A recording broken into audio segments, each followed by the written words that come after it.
दोस्तों हमारे YouTube channel Kamal's knowledge hub में आपका बहुत बहुत स्वागत है। आज 4 फरवरी 2021 को करंट अफेयर्स से संबंधित जितने भी प्रश्न हो सकते हैं हम उन सबको कवर करने की कोशिश करेंगे जो आपके एग्जाम की दृष्टि से बहुत उपयोगी साबित होंगे।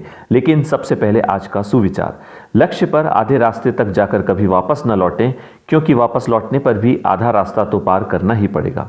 चलिए इन शब्दों के साथ शुरू करते हैं आज के important one liner current affairs और उनके कुछ जरूरी फैक्ट्स। क्वेश्चन नंबर 1, हाल ही में किस राज्य में हर घर पानी हर घर सफाई मिशन लॉन्च किया गया?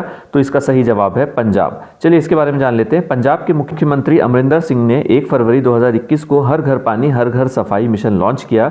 इस मिशन का उद्देश्य मार्च 2022 तक पंजाब के सभी ग्रामीण घरों में 100% पाइप द्वारा पेयजल आपूर्ति प्रदान करना है और इसके साथ ही उन्होंने mega surface water supply scheme भी लॉन्च की। पंजाब के बारे में जान लेते हैं। पंजाब के मुख्यमंत्री अमरिंदर सिंह, पंजाब के राज्यपाल विजेंद्र पाल सिंह बदनौर और पंजाब की राजधानी है चंडीगढ़। और यहां यह भी ध्यान में रखिए दोस्तों कि चंडीगढ़ पंजाब और हरियाणा दोनों राज्यों की संयुक्त राजधानी है। चलिए आगे बढ़ते हैं अपने नेक्स्ट क्वेश्चन की तरफ। क्वेश्चन नंबर 2, केंद्रीय बजट 2021-22 में घोषित की गई मित्रा योजना किस क्षेत्र से संबंधित है? तो इसका सही जवाब है कपड़ा उद्योग। जी हां, टेक्सटाइल इंडस्ट्री। चलिए इसके बारे में थोड़ा सा जान लेते हैं। मित्रा की फुल फॉर्म है mega integrated textile reason and apparel park और इसे शॉर्ट में मेगा इन्वेस्टमेंट टेक्सटाइल पार्क कहा जा रहा है। ये भारत के कपड़ा उद्योग को विश्व स्तरीय बनाने के लिए ये योजना लाई गई है और इस योजना के बारे में बात करें, साथ ही बड़े निवेश को आकर्षित करना, निर्यात को बढ़ावा देना और रोजगार उत्पन्न करना इस योजना का लक्ष्य है। और इस योजना के तहत अगले 3 वर्षों में भारत में 7 टेक्सटाइल पार्क का निर्माण किया जाएगा। अब दोस्तों हम बात करें कि भारत में कपड़ा उद्योग की क्या स्थिति है, तो कपड़ा उद्योग के बारे में आप जान लीजिए कि कपड़ा उद्योग कृषि क्षेत्र के बाद दूसरा सबसे बड़ा नियोक्ता है। कपड़ा एवं परिधान उद्योग यानी टेक्सटाइल एंड अपैरल इंडस्ट्री की हम बात करें तो भारत विश्व का दूसरा सबसे बड़ा निर्माता और दूसरा सबसे बड़ा निर्यातक है और इसकी वैश्विक हिस्सेदारी 5% है। अब आप ये भी आप जान लीजिए दोस्तों कि कपड़ा मंत्रालय के मंत्री कौन है, तो कपड़ा मंत्रालय के मंत्री हैं स्मृति ईरानी। चलिए आगे बढ़ते हैं अपने नेक्स्ट क्वेश्चन, क्वेश्चन नंबर 3 की तरफ। ऑक्सफोर्ड भाषा यानी ऑक्सफोर्ड लैंग्वेजेस ने भारत के किस शब्द को Hindi word of the year 2020 चुना है? तो इसका सही जवाब है आत्मनिर्भरता। जी हां, इसके बारे में जान लीजिए। 2020 में प्रधानमंत्री नरेंद्र मोदी ने आत्मनिर्भर भारत अभियान शुरू किया था। इस अभियान के बाद भारत में आत्मनिर्भरता शब्द का काफी बड़े पैमाने पर प्रयोग होने लगा और आत्मनिर्भरता का अर्थ होता है खुद पर निर्भर होना, या दूसरे शब्दों में कहें तो कोई भी व्यक्ति जब अपने सामर्थ्य और अपनी शक्तियों पर भरोसा करके स्वयं पर निर्भर रहता है तो उसे आत्मनिर्भर कहते हैं। अब हम बात करें तो ऑक्सफोर्ड हिंदी शब्द ऑफ द ईयर से तात्पर्य ऐसे शब्द से है जो पिछले साल की सामाजिक मनोदशा या स्थिति को दर्शाता है और जो सांस्कृतिक महत्व के एक शब्द के रूप में लंबे समय तक बने रहने की क्षमता रखता हो। अब यहां पर यह भी जान लीजिए कि 2017 में आधार को, 2018 में नारी शक्ति को और 2019 में संविधान को ऑक्सफोर्ड लैंग्वेज ने हिंदी भाषा का शब्द चुना था। तो दोस्तों ध्यान में रखिएगा, ऑक्सफोर्ड भाषा ने भारत के आत्मनिर्भरता शब्द को Hindi word of the year 2020 चुना है। चलिए आगे बढ़ते हैं अपने नेक्स्ट क्वेश्चन, क्वेश्चन नंबर 4 की तरफ। हाल ही में एशिया का सबसे बड़ा एयर शो एरो इंडिया 2021 कहां शुरू हुआ? तो इसका सही जवाब है बेंगलुरु, कर्नाटक में। चलिए इसके बारे में जान लेते हैं। रक्षा मंत्री राजनाथ सिंह ने विश्व के सबसे बड़े एयर शो का उद्घाटन किया और ये 3 दिवसीय एयर शो, दोस्तों ये 3 दिवसीय एयर शो है जो कि 3 फरवरी 2021 से बेंगलोर में शुरू हुआ और ये एयर शो बेंगलोर के येलाहांका एयरफोर्स में आयोजित किया जा रहा है। तो ये आप ध्यान में रखिएगा, येलाहांका एयरफोर्स में ये एयर शो आयोजित किया जा रहा है और हमेशा यहीं पर आयोजित किया जाता है। इसके बारे में हम आगे भी आपको बताते हैं। ये एयर शो रक्षा उत्पादन में भारत की प्रगति दिखाने के लिए समर्पित है। एरो इंडिया शो एरोस्पेस और डिफेंस सेक्टर में एशिया की सबसे बड़ी और दुनिया की दूसरी सबसे बड़ी प्रदर्शनी है। रक्षा मंत्रालय का यह एयर इंडिया शो 2 साल में एक बार, यहाँ ये ध्यान में रखिए कि ये जो एयर इंडिया शो होता है ये 2 साल में एक बार होता है और इसमें एविएशन सेक्टर की मैन्युफैक्चरिंग कंपनी से लेकर भारत की एयरफोर्स से लेकर दुनिया के कई देशों की एयरफोर्स के प्रतिनिधि भी शामिल रहते हैं। चलिए इसमें आगे देखते हैं। एयर शो में अलग अलग देशों की एयरफोर्स के नए विमान, हथियार और तकनीक का प्रदर्शन किया जाता है। एयर शो के जरिए दुनिया में डिफेंस एविएशन में क्या नई तकनीक आई है इसका पता चलता है। अब इसके बारे में आप ये भी जान लीजिए कि भारत का पहला हाइब्रिड शो है, यानी कि आप फिजिकली और वर्चुअली दोनों तरह से इस शो को अटेंड कर सकते हैं। फिजिकली हम बात करें तो वहां पर जाकर दर्शक इस शो का आनंद ले सकते हैं। वर्चुअली की बात करें तो सरकार ने ऐसे इंतजाम किए हैं जिससे आप ऑनलाइन बैठे भी इस शो का आनंद ले सकते हैं। और इस बार के एयर शो के मुख्य आकर्षण होंगे स्वदेशी लड़ाकू विमान तेजस, एडवांस लाइट हेलीकॉप्टर ध्रुव और सुखोई 30 MKI इत्यादि। और इसके अलावा अगर हम बात करें तो अमेरिका का जो दुनिया का सबसे खतरनाक बॉम्बर विमान है जिसको B-1B लांसर कहा जाता है, उसको भी इसमें प्रदर्शित किया जाएगा। और यह बमवर्षक विमान हर तरह के गाइडेड और पारंपरिक हथियार ले जा सकता है और इस विमान के नाम पर 50 वर्ल्ड रिकॉर्ड्स दर्ज हैं।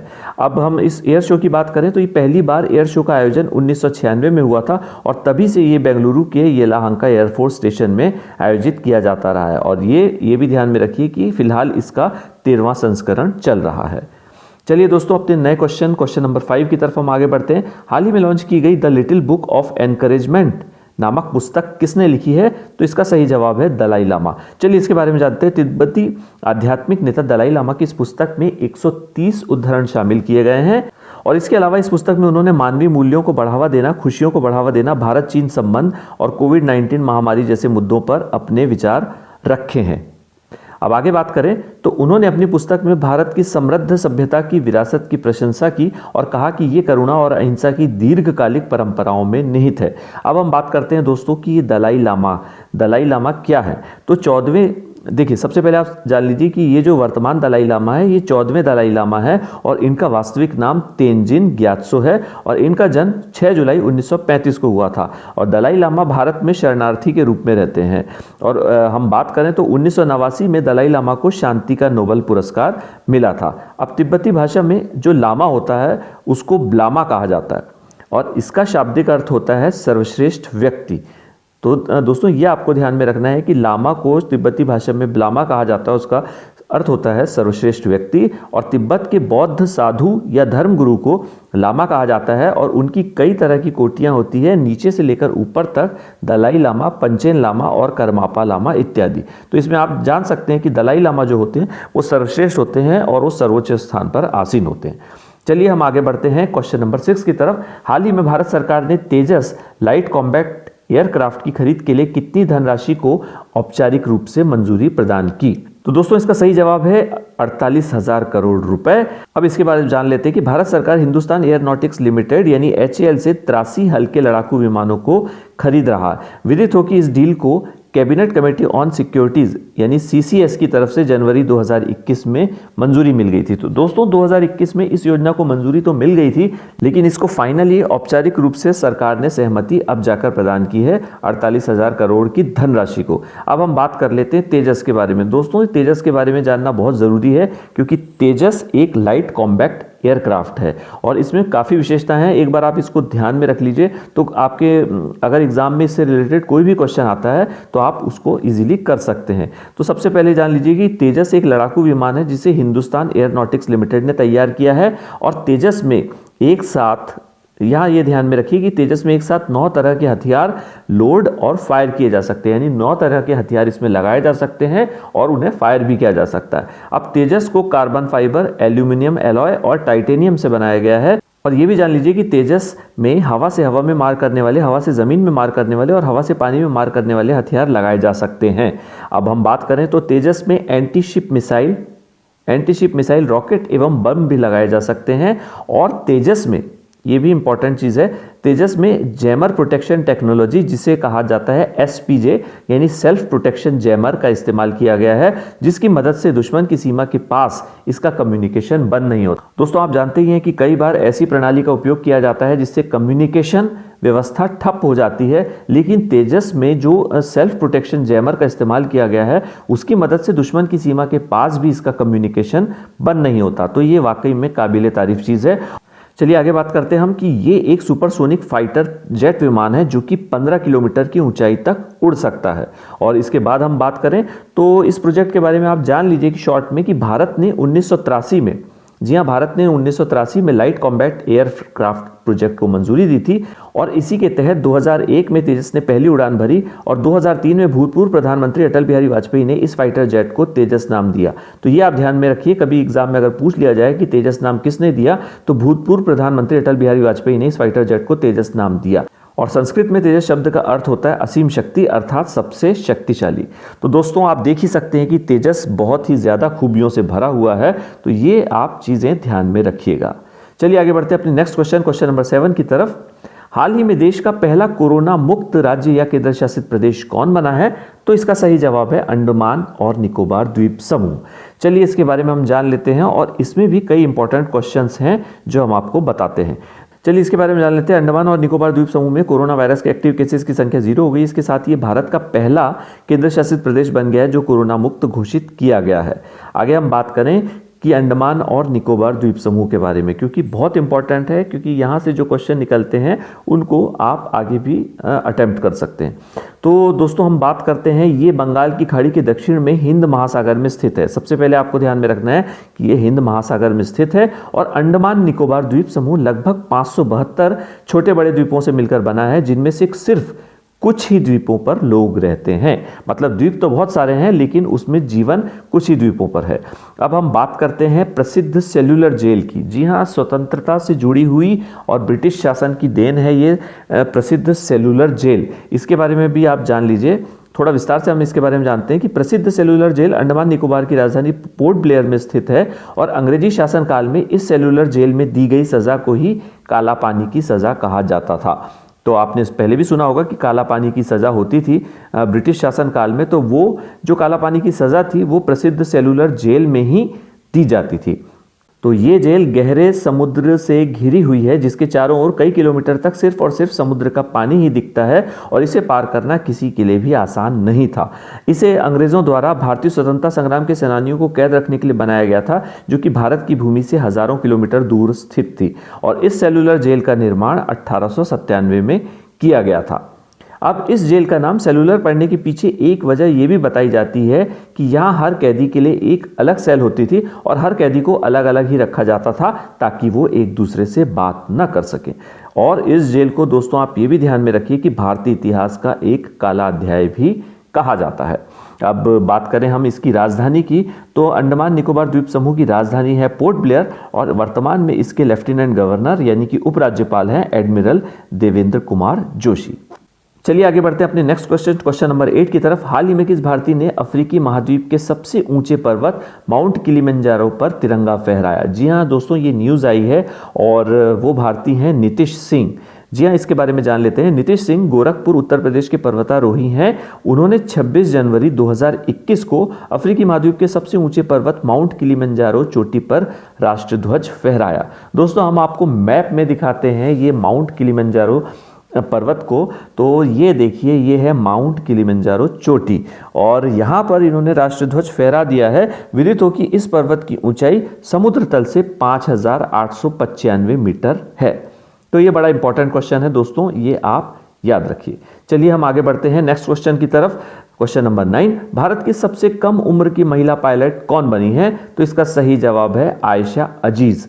जी हाँ, ये आयशा अजीज जम्मू कश्मीर की रहने वाली हैं जो कि महज 25 साल की उम्र में पायलट बन गई है। तो दोस्तों ये काफ़ी अच्छी बात है कि भारत की सबसे कम उम्र की महिला पायलट बनने का गौरव हासिल किया है आयशा अजीज ने। चलिए आगे बढ़ते हैं अपने नेक्स्ट क्वेश्चन नंबर 10 की तरफ। भारतीय मूल की किस महिला को नासा, देखिए महिलाओं की बात चल रही है और यहाँ पर एक और महिला ने काफ़ी अच्छा मुकाम हासिल किया है। तो भारतीय मूल की किस महिला को नासा का कार्यवाहक प्रमुख नियुक्त किया गया है? तो उनका नाम है भव्या लाल। जी हाँ, भव्या लाल भारतीय अमेरिकी नागरिक है और उन्होंने विश्व प्रसिद्ध मैसाचुसेट्स इंस्टीट्यूट ऑफ टेक्नोलॉजी से न्यूक्लियर इंजीनियरिंग में ग्रेजुएशन एवं पोस्ट ग्रेजुएशन किया है और उन्हें नासा जैसी संस्था का कार्यवाहक प्रमुख नियुक्त किया गया है। और नासा के बारे में आप जान लीजिए कि नासा की स्थापना हुई है 1958 में और इसका मुख्यालय है वॉशिंगटन डीसी में। चलिए आगे बढ़ते हैं अपने नेक्स्ट क्वेश्चन नंबर 11 की तरफ और ये भी इंपॉर्टेंट क्वेश्चन है दोस्तों कि अमेजन का नया सीईओ किसे नियुक्त किया गया है? और इसका सही जवाब है एंडी जेसी को। इसके बारे में भी जान लीजिए कि अमेजन के संस्थापक एवं वर्तमान सीईओ जेफ बेजोस ने अमेजन वेब सर्विसेज के प्रमुख एंडी जेसी को अमेजन का अगला सीईओ नियुक्त किया है। अब आप अमेजॉन के बारे में जान लीजिए दोस्तों कि ये अमेरिकी बहुराष्ट्रीय प्रौद्योगिकी कंपनी है जो ई कॉमर्स, क्लाउड कंप्यूटिंग और कृत्रिम बुद्धिमत्ता यानी आर्टिफिशियल इंटेलिजेंस पर केंद्रित है। और अमेजॉन की स्थापना की हम बात करें तो ये एक ऑनलाइन बुक स्टोर के रूप में स्थापित किया गया था, लेकिन वर्तमान में ये मेगा ऑनलाइन रिटेलर में बदल गया है। और आपको पता ही होगा कि अमेजॉन के जो मालिक हैं जेफ बेजोस, वो अब से कुछ समय पहले तक दुनिया के सबसे धनी व्यक्ति थे, जिनका रिकॉर्ड एलन मस्क ने तोड़ दिया। और अमेजॉन की हम बात करें तो अमेजॉन की स्थापना हुई है 5 जुलाई 1994 को बेलेव्यू, वॉशिंगटन में। चलिए दोस्तों, आगे बढ़ते हैं अपने नेक्स्ट क्वेश्चन नंबर 12 की तरफ। हाल ही में किस देश की सेना ने तख्ता पलटकर आपातकाल घोषित कर दिया है? तो इसका सही जवाब है म्यांमार। जी हाँ, म्यांमार से ये न्यूज़ आई है कि म्यांमार की सेना ने अपने देश की सरकार का तख्ता पलट दिया है, 1 साल के लिए आपातकाल घोषित कर दिया है। और सेना के अनुसार 8 नवंबर 2020 को हुए चुनावों में बड़े पैमाने पर वोटिंग धोखाधड़ी हुई थी, इसलिए सेना ने फैसला किया है कि वहां पर सरकार का तख्ता पलट दिया जाए। जी हाँ दोस्तों, वैसे इस घटना की दुनिया भर के देशों ने निंदा भी की है। अब हम बात करें तो म्यांमार की शक्तिशाली सेना ने राज्य काउंसलर आंग सांग सू की समेत कई अन्य नागरिक नेताओं को हिरासत में ले लिया है और इस देश की बागडोर संभाली है सेना के commander in chief general Min आंग लाइंग ने अपने हाथ में इस देश की बागडोर संभाल ली है। अब हम बात करें म्यांमार की, तो म्यांमार का पुराना अंग्रेजी नाम है बर्मा। आपने सुना ही होगा हिस्ट्री में कि बर्मा कहा जाता था और म्यांमार को पहले, ठीक है। और म्यांमार की राजधानी की हम बात करें तो नॉयपीडो यहाँ की राजधानी है और ऑफिशियल लैंग्वेज बर्मीज। तो ये सब चीज़ें आपको ध्यान में रखनी है। चलिए दोस्तों, अब आगे बढ़ते हैं अपने लास्ट क्वेश्चन नंबर 13 की तरफ। हाल ही में महात्मा पुरस्कार 2020 किसे दिया गया? तो इसका सही जवाब है मनीष सिसोदिया को। जी हाँ, महात्मा गांधी की 73वीं पुण्यतिथि के अवसर पर दिल्ली के वर्तमान उप मुख्यमंत्री मनीष सिसोदिया को शिक्षा के प्रति उत्कृष्ट योगदान के लिए महात्मा पुरस्कार दिया गया। और इस पुरस्कार की स्थापना आदित्य बिरला समूह ने की थी और इस पुरस्कार को देने का उद्देश्य समाज में अच्छे कार्य करके परिवर्तन लाने वाले व्यक्तियों एवं संस्थाओं को सम्मानित करना है। तो बड़ी अच्छी पहल है ये महात्मा पुरस्कार 2020 जो कि दिया गया है मनीष सिसोदिया को। दोस्तों, इसके साथ ही हमारा आज का वन लाइनर करंट अफेयर्स का वीडियो यहीं समाप्त होता है। उम्मीद है कि आपको वीडियो जरूर पसंद आया होगा। अगर वीडियो पसंद आए तो इसे लाइक जरूर कीजिए, शेयर कीजिए और साथ ही हमारे चैनल को सब्सक्राइब कीजिए। तो कल फिर से वन लाइनर करंट अफेयर्स में आपसे दोबारा मुलाकात होगी। तब तक के लिए बहुत बहुत धन्यवाद।